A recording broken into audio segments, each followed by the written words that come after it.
Good morning all of you. तर example number 6 आहे, तर त्याचं तुम्हाला सोल्युशन आणि एक्झाम्पल पाठवलं आहे. तर त्या 6 नंबर एक्झाम्पल जे आहे आपलं त्याचं आपण सोल्युशन पहा. स्टेकने शिवी सरप्लस कॅपिटल यापुढे मी दाखवणार नाही तुम्हाला. जेव्हा ॲक्च्युअली लेक्चर होईल आपल्याला नाही समजलं मी परत दाखवेल. परंतु आता तुमचं काम असेल कारण की ते जवळजवळ 8 ते 10 आधी सुरुवातीचे 2 घेतले होते आणि नंतर 5 6 सेम त्याच पद्धतीने करायचं. स्टेटमेंट शिवी सरप्लस कॅपिटल मी फक्त इथं अमाऊंट घेतो. सरप्लस कॅपिटल याची 50,000, बीची 30,000 आणि बीचं ॲब्सोल्यूट कॅपिटल येईल 5,000 रुपये. ते तुम्ही कॅल्क्युलेट करून तुम्हाला जर समजत नसेल तर तुम्ही मला माझा मेसेज पर्सनलला मेसेज करत जा.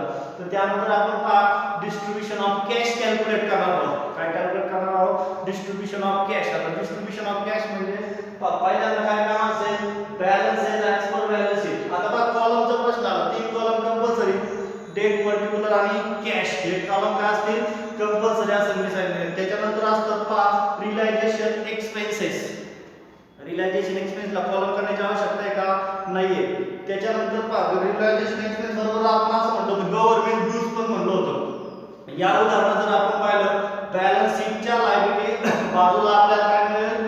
इन्कम टॅक्स मिळेल. इन्कम टॅक्स काय आहे? गव्हर्नमेंट ड्यूज आहे, शासनाचे काय देणी आहे. मग पहा त्याच्यासाठी मात्र आपल्याला एक कॉलम तयार करावा लागेल. बरोबर ना?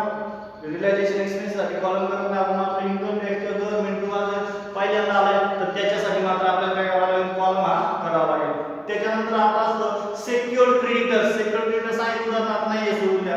त्यानंतर असतात आपल्या थर्ड पार्टीज लायबिलिटी किंवा त्याला म्हणतो आपण अनसेक्युअर्ड क्रेडिटर्स असं म्हणतो. ठीक आहे.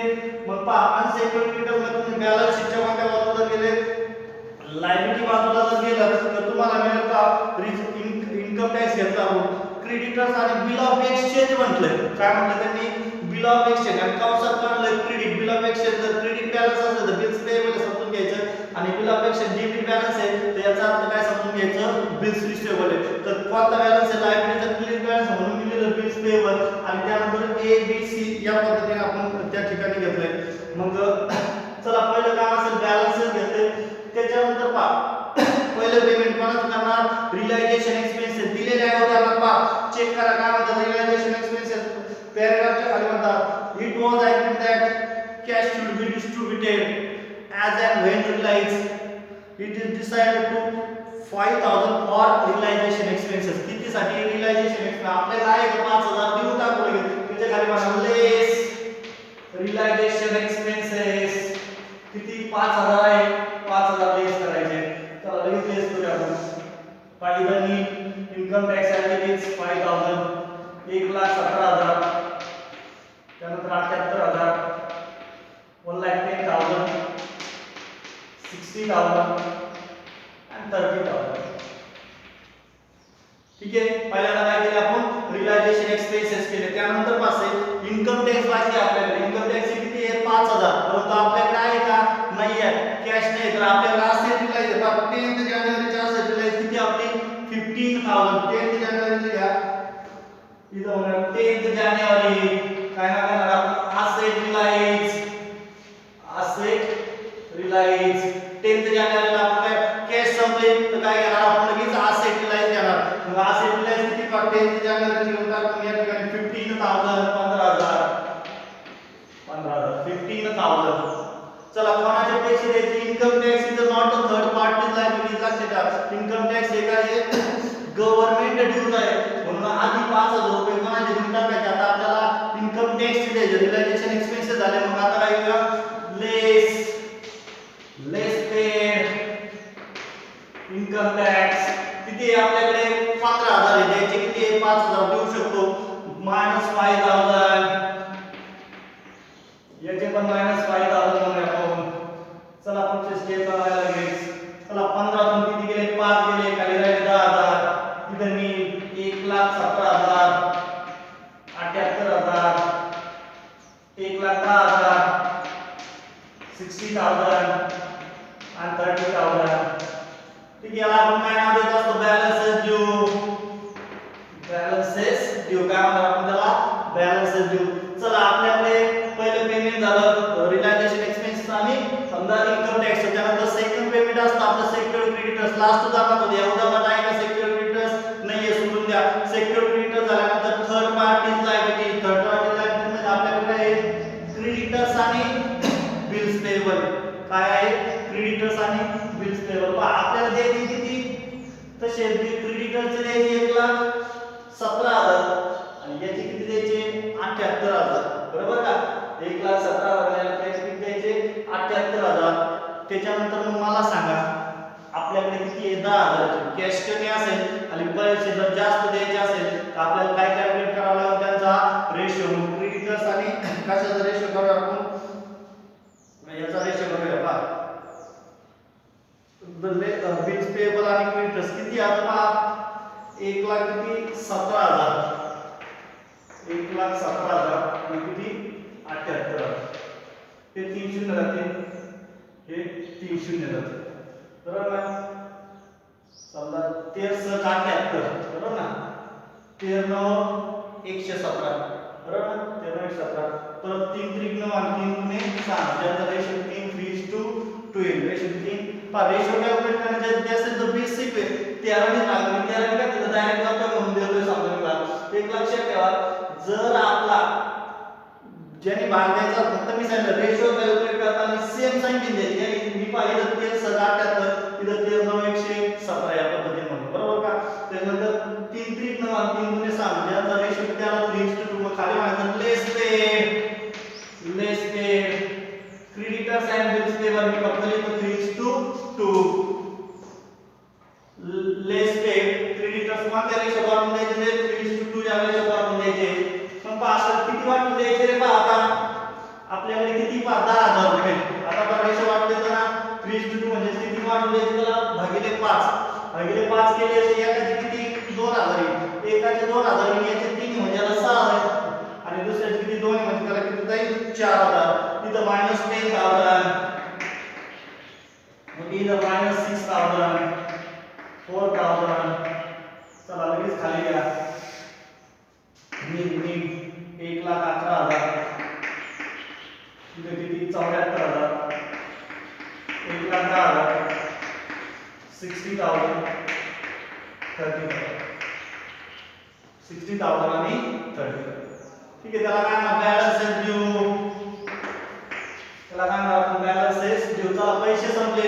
पुढची इन्स्टॉलमेंट आपली 15 फेब्रुवारी किती येते 2,11,000 रुपये. किती आहे 2,00,000.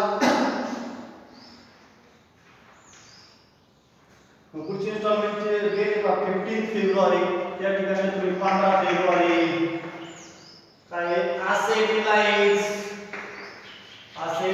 किती आपण त्याची 2,00,000 किती 11,000 2,11,000. आपल्याकडे किती रे 2,11,000 आहे बरोबर ना. क्रेडिटर्स आणि बिल्स पेएबल संपलेत का आपले नाही संपले म्हणून आधी पेमेंट कोणाचं करावं लागेल आपल्याला क्रेडिटर्स आणि बिल्स पेएबलचं करावं लागेल. क्रेडिटर्स इथे किती द्यायचे 1,10,000 द्यायचे आणि या ठिकाणी किती द्यायचे 1,11,000 द्यायचे. या ठिकाणी द्यायचे 74 म्हणजे किती होईल 74,11 म्हणजे आपल्याला द्यायचे किती 1,85,000 द्यायचे. दोन्हीचे मिळून किती द्यायचे 1,85,000. आपल्याकडे आहे किती 2,11,000. रेशो मध्ये वाटण्याची गरज आहे का there is no need to the distribute in the ratio. Ratio मध्ये कॅल्क्युलेट करण्याची किंवा डिस्ट्रीब्यूट करण्याची आवश्यकता आहे का नाही. का नाही आपल्याला वाटायचे 1,11,000 अधिक 74,000 म्हणजे 1,85,000. आपल्याकडे आहे किती 2,11,000 म्हणजे आपण पूर्ण वाटू शकतो. मग खाली मला less paid creditors and bills payable -1,85,000 कुठून आले 1,85,000 1,11,000 आणि 74 ची बेरीज केली किती 1,85,000. चला प्रत्येकाच्या कॉलममधून -1,11,000 74,000 चला 2,11,000 मधून 85 गेले म्हणजे 15 आणि वरचे 11 किती झाले तर 26,000. कॅश किती शिल्लक राहिली मला आपल्याकडे 26,000. चला इथे कॅश 1,10,000 बेरीज 7,000 आणि 30,000. 1,10,000 7,000 आणि 30,000 या पद्धतीने. चला याला बॅलन्स ड्यू. मला सांगा आपल्या कोणाचं पेमेंट ड्यू झालं थर्ड पार्टी. फोर्थ पार्टनर्स कोण आहे का नाहीये. चला मग आता काय द्यायला सुरुवात करायची पार्टनर्स कॅपिटल द्यायला सुरुवात करायची. काय द्यायला सुरुवात करणार आपण? पार्टनर्स कॅपिटल द्यायला सुरुवात करणार. पण पार्टनर्स कॅपिटल डायरेक्ट देऊन टाकायचं का? नाही, अगोदर काय द्यायचं सांगितलेलं मी? ॲब्सोल्यूट कॅपिटल द्यायचं. पहिल्यांदा काय देणार आपण त्याला? Absolute capital. आता ॲब्सोल्यूट कॅपिटल का कोणाचं आहे? बी चे किती आहे? 5000 रुपये. तुम्ही कॅल्क्युलेट करू पाहिजे बी चे किती द्यावं लागेल आपल्याला? 5000 रुपये त्या ठिकाणी पेड करावे लागतील. मग चला म्हणा लेस पेड, याच्या खाली म्हणा लेस पेड बीज ॲब्सोल्यूट कॅपिटल मायनस 5000. चला तर मायनस करायचे बी मधून 5000 वजा करा फक्त. ज्याचे दिले ते तुम्ही लेस करा. इथं 26 होते, राहिले किती? 21000. डॅश 1 ला 10000 आहे बीज, हे 55000 होते आणि 30000. बी चे किती दिले? 5000 देऊन टाकले. त्याच्यानंतर आता पहा ॲब्सोल्यूट झाल्यानंतर काय द्यायचं असतं? सरप्लस द्यायचं. तरी वाटते का नाही? आता सरप्लस मध्ये लक्षात ठेवा ए चे किती आहे? 50000 आहे आणि बी चे किती आहे? 30000 आहे. बरोबर ना? मग मला सांगा बी ला किती दिले रे? 5 दिले. द्यायचे किती? आता 25 द्यायचे आणि ए ला किती द्यायचे आपल्याला? 50000 रुपये द्यायचे. बरोबर ना? किती देणार आपण ए ला? 50000 रुपये. मग मला सांगा आपल्याला द्यायचे किती? ए चे किती? 50000. बी चे तसे 30 दिसत आहेत, पण आपण किती दिले या ठिकाणी? 5 ऑलरेडी दिले. म्हणजे परत द्यायचा प्रश्न आहे का? नाही. म्हणजे याचा अर्थ 25 म्हणजे याचे 50 आणि याचे 25 द्यायचे किती? 75000. आपल्याकडे आहे किती? 21000. बरोबर ना? किती आपल्याकडे? 21000. मग आपली कॅश जर कमी असेल आणि डिस्ट्रीब्युशन जास्त असेल तर काय करायचं? त्याचा रेशो, पार्टनरचा रेशो आपल्याला माहिती 2:1 किती आहे? 1. मग खाली म्हणा लेस पेड ए आणि बी 2:1. 21000 भागिले किती? 3. या रेशो काय करून टाकायचं? ते डिस्ट्रीब्यूट करून टाकायचं. म्हणजे ते एकाच बी मध्ये 7000. बरोबर ना? इथं मायनस 21000. याला किती देणार आहे? ए ला 3 भाग देणार आहे. सॉरी, किती भाग देणार आहे? 2 भाग देणार. म्हणजे ए च्या कॉलममधून किती करा? -14000. ए च्या कॉलममधून किती करा? -14000. बी च्या कॉलममधून किती देणार आहे आपल्याला? 2:1 देणार. म्हणजे इथं 7000 करा. चला या पुढे इथं असेल डॅश डॅश डॅश डॅश.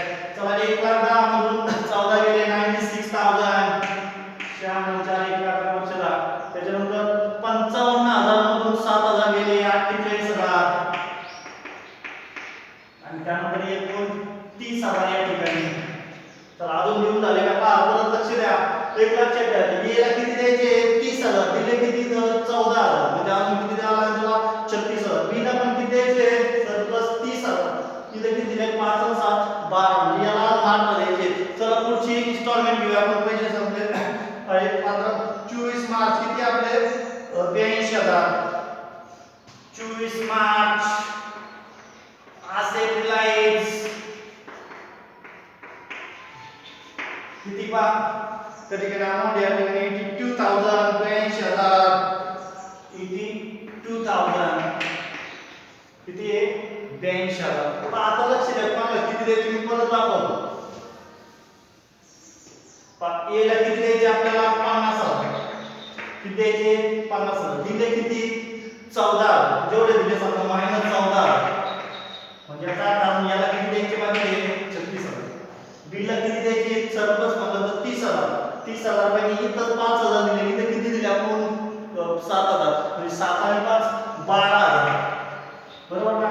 म्हणजे याचा अर्थ सॉरी 30 मधून किती? 12,000 गेले. म्हणजे याला किती द्यायचे? 18,000. हे कोणाला द्यायचे? बी ला. म्हणजे ए ला किती द्यायचे? 36,000 आणि बी ला किती द्यायचे? 18,000. पाहतो मी डिस्ट्रीब्युशन केलं तर त्या ठिकाणी मिळेल आपल्याला. म्हणजे 36 आणि 18 किती? 54,000 द्यायचे आपल्याला. जास्त आहे का? 82. आपल्याकडे आहे म्हणजे पूर्णच्या पूर्ण देऊ शकतो. खाली म्हणा less paid A and B capital. A and B surplus capital minus 54,000. 54,000. 54,000 कुठून आले समजते ना? कुठे एक काय दिले मी? 54,000. चला ज्याच्या त्याच्या कॉलममधून याला किती द्यायचे ते? 36,000.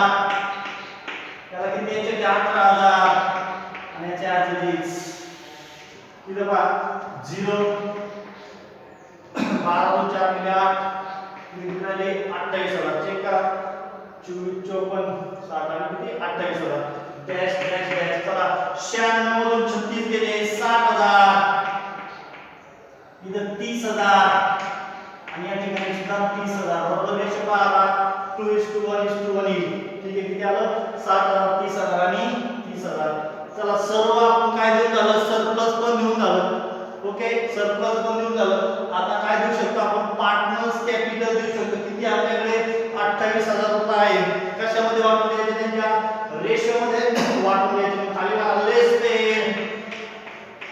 पेड 2:2:1 आपण या लेस paid A and B and C's capital in the ratio 2:2:1 28,000 भागिले किती करायला लागेल 5 5 25 7 3 5 30 म्हणजे एकाची किंमत येईल 5,600 रुपये कारण या पद्धतीने वाटून घ्यायची बघा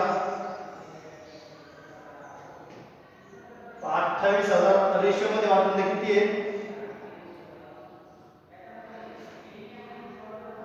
सॉरी 2:2 आपल्याला किती मागायला 2:1:1 4 ने मागायला 4 7,000 आहे याची किंमत मग इथं -28,000 7 का 4 ने काढा याचा 5 ने नंतर किती ने 4 ने चला याचे दोन भाग आहे म्हणजे याला 14,000 याचे एक आहे म्हणजे याला 7 आणि याला सुद्धा किती 7,000 या पद्धतीने एकाची किंमत किती आली 5,600 नंतर किती 7,000 माझ्याकडून चुकून ते दोन झाले तर 2:1:1 म्हणजे 2 अधिक 1 अधिक 1 मध्ये किती झाले 4 मग पहा इथं डॅश येईल या ठिकाणी चला 60,000 मधून जर किती लेस केले आपण 14,000 लेस केले तर खाली राहते आपल्याला किती राहते 0 6 46,000 किती राहणार आपण 46,000 इथं राहणार 23,000 इथं पण राहणार 23,000 चला इन्स्टॉलमेंट संपले लास्ट इन्स्टॉलमेंट आहे तर आपल्याकडे किती आहे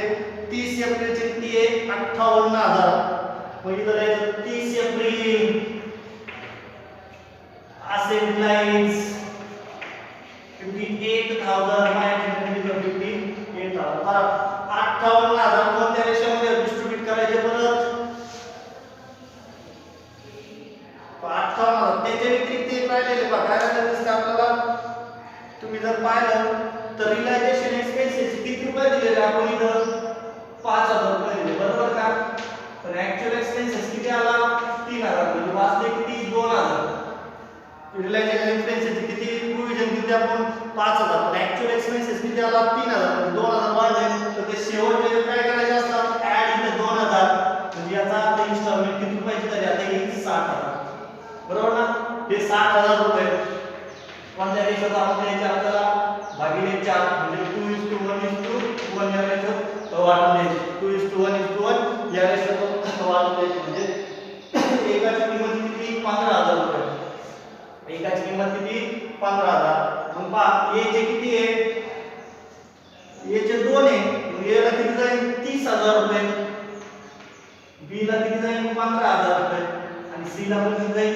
15,000 रुपये म्हणजे तुमचा बॅलन्स शीट पहा 46 मधून 30 गेले म्हणजे किती 16,000 रुपये ए चे बरोबर बी चे 8,000 रुपये आणि सी चे सुद्धा किती 8,000 रुपये आणि आपल्या सगळ्या इन्स्टॉलमेंट संपल्यानंतर मी सांगितलं त्याचा तो रिलायझेशन लॉस आहे त्याच्या कशात पाहिजे रेशोत पाहिजे पण अधिकार 16 तर या पद्धतीने आपल्याला हे सॉल्व करायचं तुम्हाला जर स्टेटमेंट सॉल्व करत असताना काही अडचण येत असेल स्टेटमेंट शोइंग सरप्लस कॅपिटल तुम्ही पर्सनल